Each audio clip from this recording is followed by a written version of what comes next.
I agreed to open my marriage, got pregnant in the process, and now my husband wants a divorce and says he wants me out of his life completely.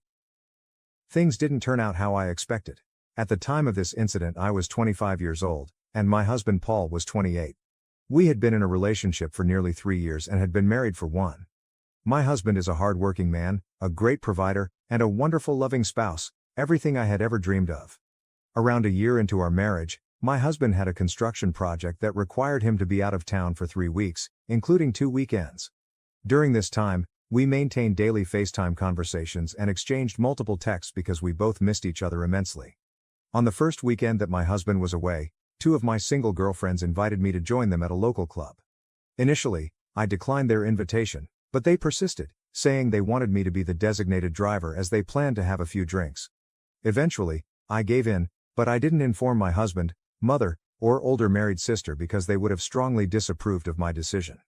We arrived at the club around 10:30 p.m., and the place was already lively, with people dancing and enjoying drinks. My friends quickly immersed themselves in the fun while I remained on the sidelines at a round high-top table, simply observing their dancing and the other patrons. During one of the breaks from dancing, my friends brought their dance partners back to our table to rest and chat. During this time, another man, whom we'll call Joe, joined us for conversation. Joe was a friend of one of the guys at our table. When my friends and their dance partners returned to the dance floor, Joe remained at the table with me, and we struck up a conversation. As the night went on, my girlfriends became quite intoxicated and created scenes at the club. Joe had to assist me in getting them to my car and generously offered to ride with me to help drop them off at their home, since he had come to the club with his friend. I agreed to drop him off at his place after we finished dropping my friends. I then drove Joe to his apartment, and he suggested we continue talking as friends. Initially, I hesitated because I was happily married, but he persisted, saying, "Come on, just for another 15 minutes. Reluctantly, I agreed, knowing it was wrong and foreseeing what might happen. Once we were upstairs, we grabbed some sparkling water and sat on his couch, engaging in conversation. After just a few minutes of talking, Joe kissed me softly on the lips, and things escalated rapidly to the point where we became intimate just 5 minutes later. Afterward, I immediately recognized the gravity of my actions and told Joe that I could never see or speak to him again because I was happily married and felt overwhelmed with guilt. He expressed his understanding and regret, acknowledging that he had also made a mistake by being involved with another man's wife. We didn't exchange contact information, phone numbers, or last names. We both lived in Los Angeles, approximately 20 miles apart, so the chances of us crossing paths again were slim. I foolishly believed I could get away with this one-time indiscretion, but I was mistaken. Several days passed, and my period was overdue. It didn't arrive after 1 week, then 2. When my husband returned home, we quickly resumed our loving relationship, but I carried this dark secret within me. I knew that if I were pregnant, the baby belonged to Joe, since he hadn't used protection while my husband and I always had. In desperation, I went to the drugstore to purchase a home pregnancy test, and my worst fears were confirmed. I was pregnant with Joe's child. Overwhelmed and disgusted with myself, I needed to confide in someone, so I arranged a meeting with my mom and sister to share my situation and seek their advice. As I recounted what had transpired to my mom and sister, they reacted with profound disgust and anger. They both held deep affection for my husband and couldn't fathom why I would engage in such behavior. Our entire family was devoutly Catholic, and we were all committed to our faith. Infidelity was a taboo subject, viewed as a truly shameful act.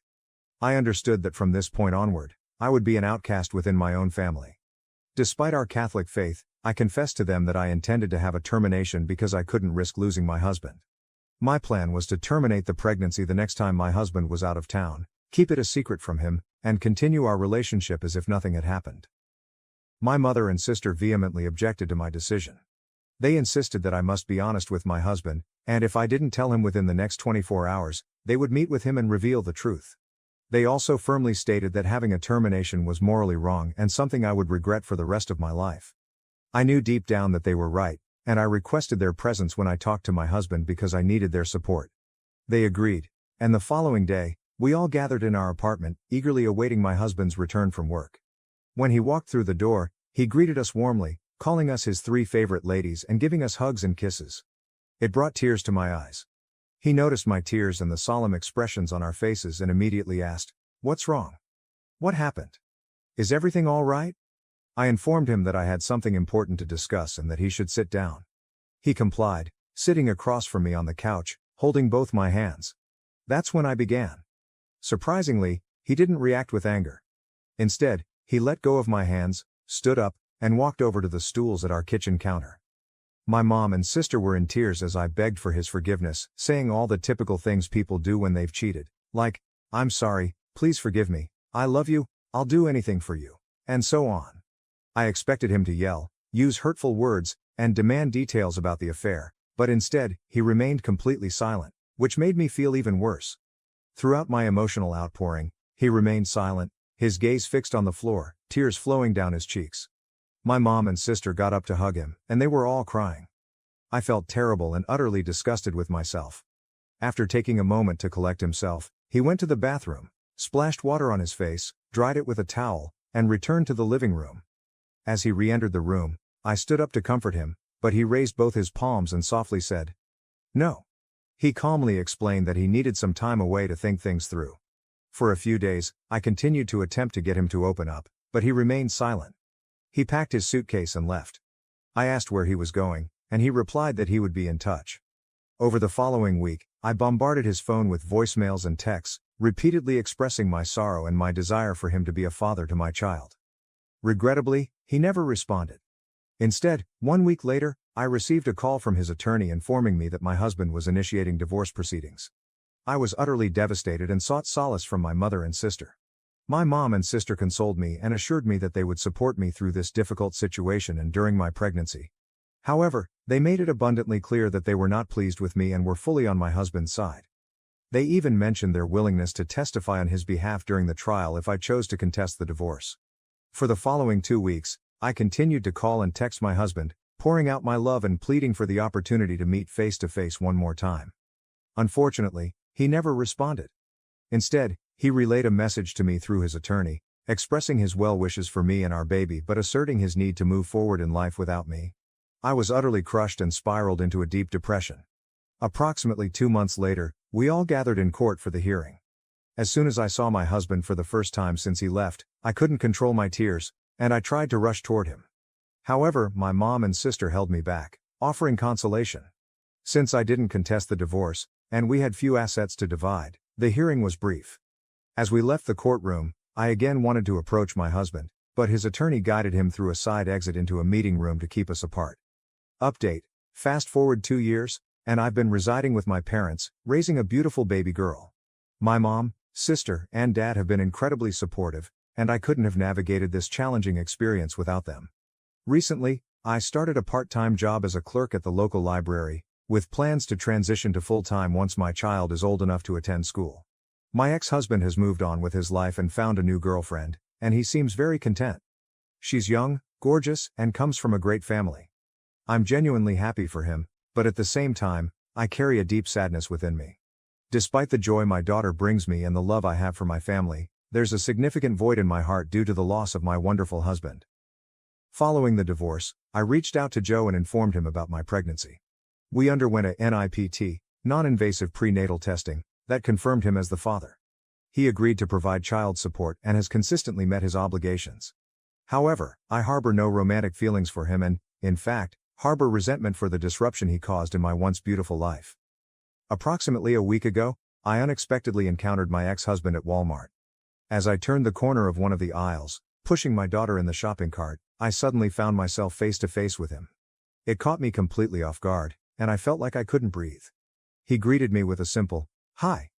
At that moment, my daughter flashed a smile and extended her little hand toward him while mumbling a few words and showing him her toy.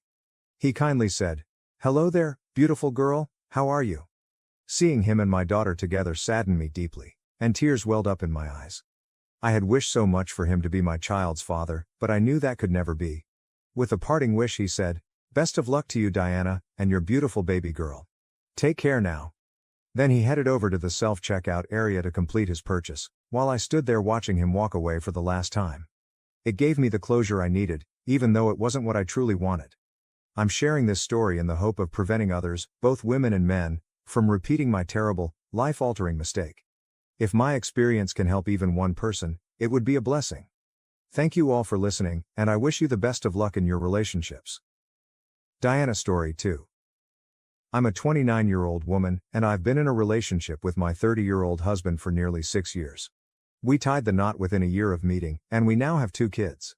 He's truly an outstanding individual, good-looking, highly educated, with a well-paying job, and he has never betrayed my trust or shown any disrespect in any way. Before the recent events occurred, my close friends and family frequently reminded me how fortunate I am to have met him and what an incredible guy he is. I used to see us as soulmates.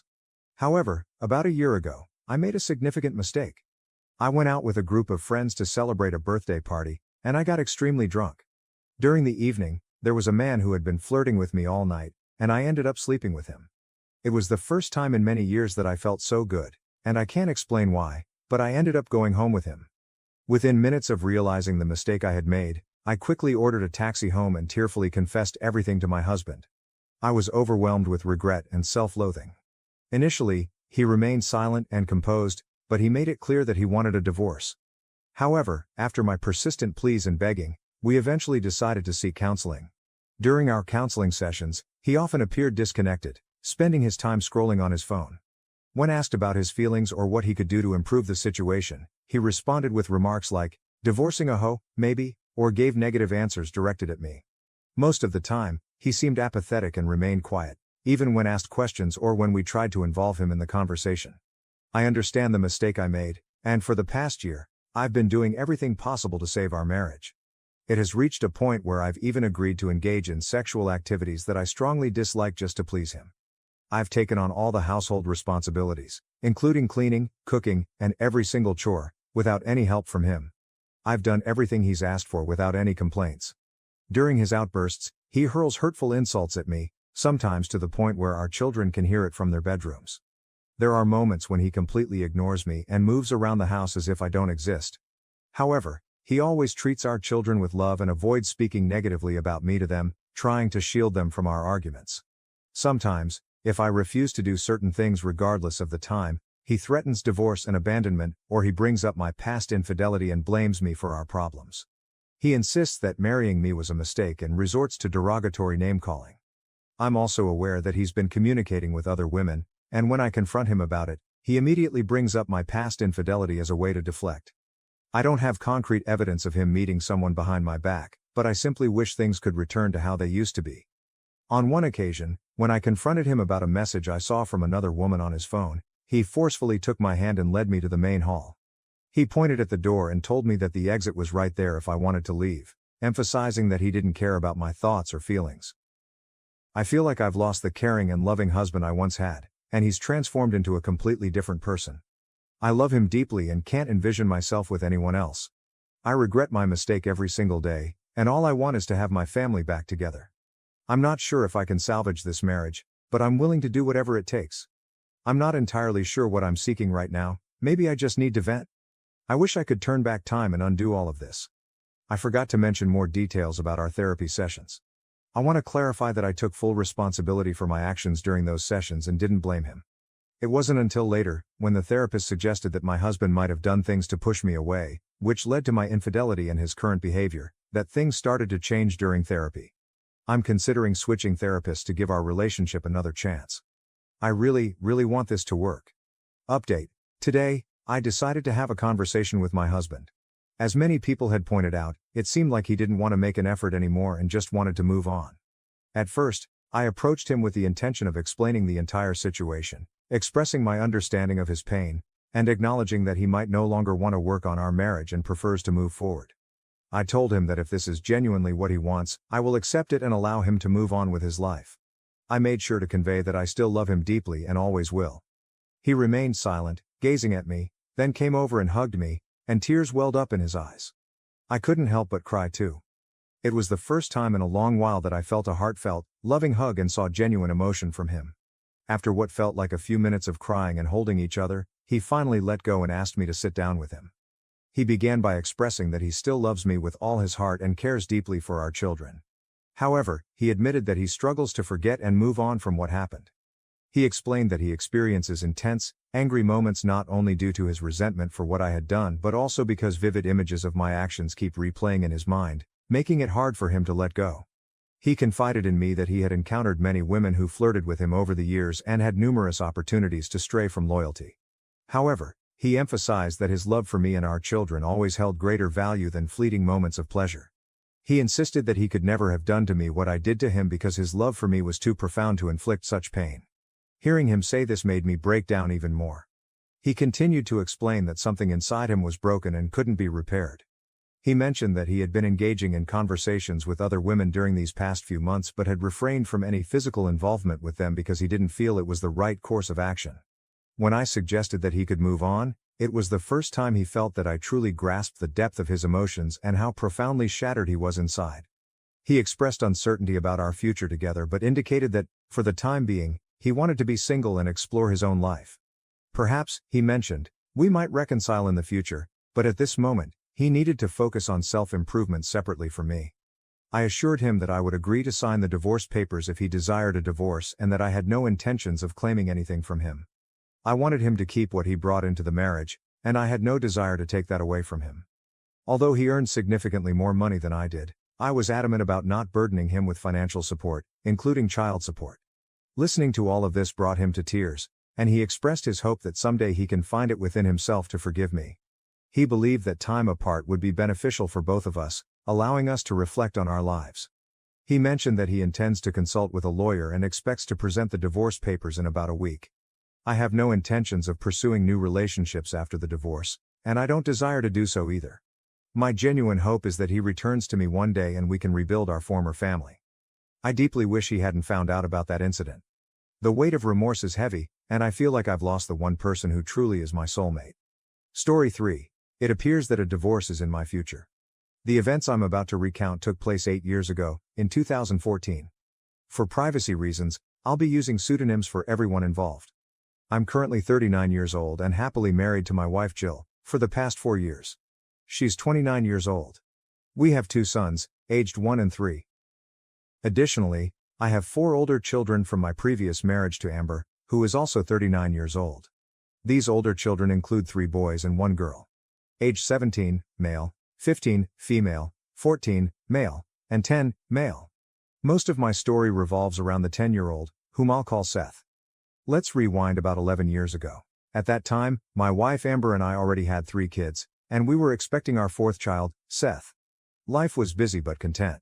We had a young family, and I had recently taken on more responsibilities at work. This allowed us to purchase a house, an SUV, and a van, and it provided Amber the opportunity to be a stay-at-home mom. However, it also meant I had to work long hours, including weekends. Despite my busy schedule, I always made sure to spend quality time with my family and took on my fair share of childcare and household chores. Throughout our marriage, Amber appeared to be content and often told others that she was. However, there were moments when it seemed like she was overwhelmed. During those times, I, along with our parents and her sister, stepped in to provide support. Whenever she needed a break, she could take one. It's important to note that the decision to have 4 children was mutual, with Amber playing a significant role in that choice. Amber gave birth to Seth, and everything seemed fine, though life got even more hectic.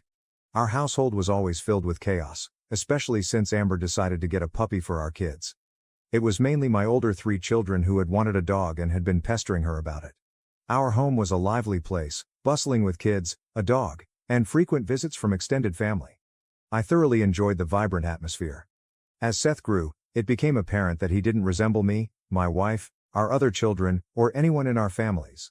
He had blonde hair, striking blue eyes, and a fair complexion, quite distinct from the rest of the family, who had dark hair, brown eyes, and darker skin due to our Italian heritage. I understood that appearances can vary within families, but this difference stuck in my mind. Our parents and friends occasionally made light-hearted jokes suggesting that Amber might have had an affair with the postman or something similar. It was all in good humor, and we didn't take it seriously. Over time, Seth's features became even more distinctive. To cut a long story short, before he turned 2, I secretly arranged for a DNA test to determine his parentage. The test results came back indicating that Seth was not my biological son. It was an incredibly painful day, and I cried intensely for obvious reasons. Although I wasn't completely shocked, I contacted the clinic and inquired about the accuracy of these tests. The clinician mentioned that such errors were exceedingly rare but suggested that we take another test to validate the initial results. We complied, and the second set of results confirmed the same outcome. My life was rapidly unraveling, and I faced the dilemma of what to do next. I understand that many guys might criticize me for this, but my initial plan was to take no action, to simply ignore the situation.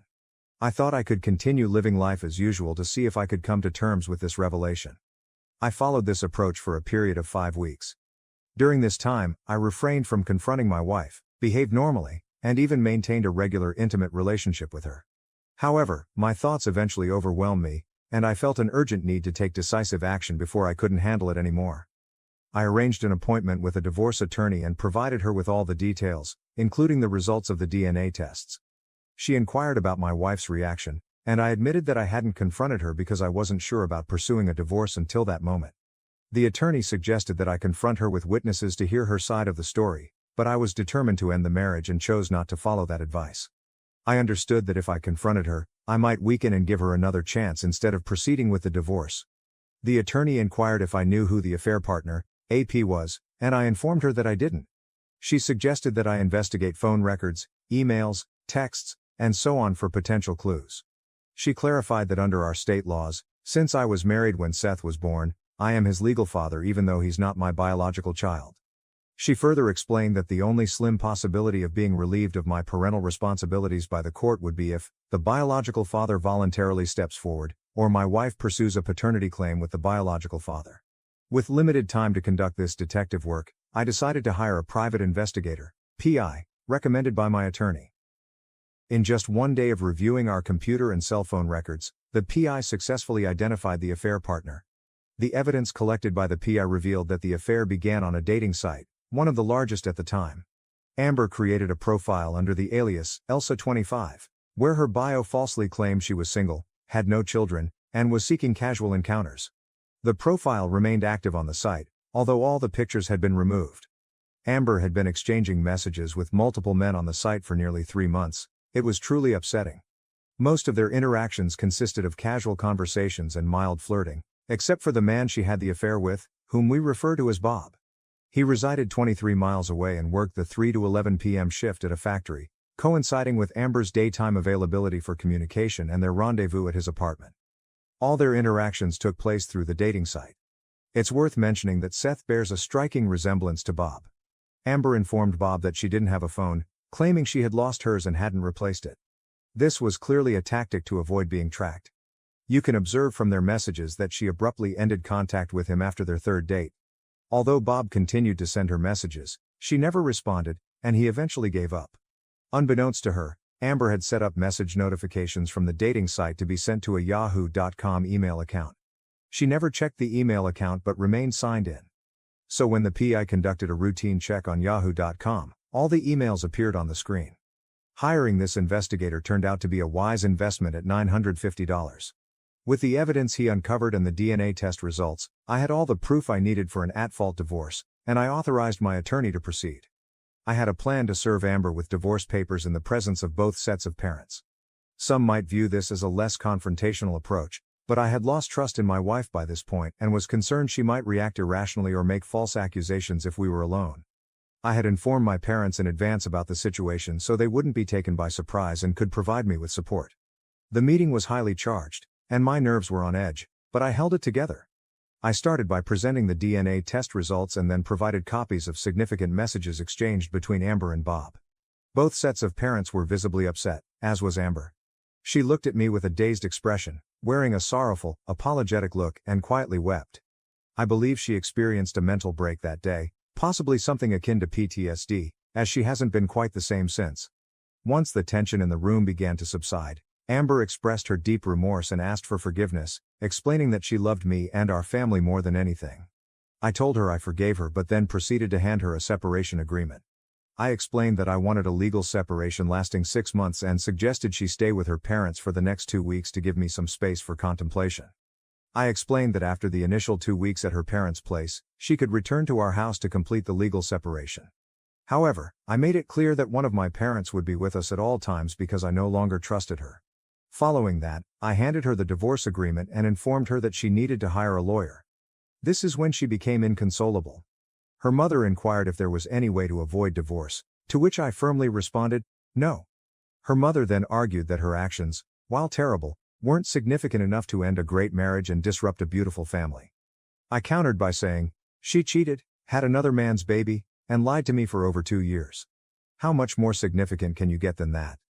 Eventually, they left, and we proceeded with the separation, with my wife pleading with me multiple times a day not to go through with the divorce. During the separation period, my attorney managed to contact Bob. He expressed deep remorse, claiming he had no knowledge that Elsa, Amber, was married. He explained that he had no intentions of breaking up a family and was struggling financially, making it impossible for him to support a child. It became evident that he wouldn't voluntarily assume paternal responsibilities. Regarding the reason for the affair, Amber's sister informed me that Amber claimed she created the dating profile merely to seek attention from men and had no intention of being unfaithful. She mentioned feeling insecure about her appearance after gaining weight following the birth of our 3 children. She wanted to know if other men still found her attractive. It's worth noting that I had never criticized her weight or looks. I consistently reassured her that she was beautiful because, in my eyes, she truly was. Fast forward 8 months, and our divorce was officially concluded. My attorney requested an equal division of assets but omitted alimony from the settlement due to her infidelity and the affair child. Child support was only sought for my 3 biological children, even though it was expected that the judge might require support for Seth since I was his father. Ultimately, the judge ruled that I must pay child support for Seth as well.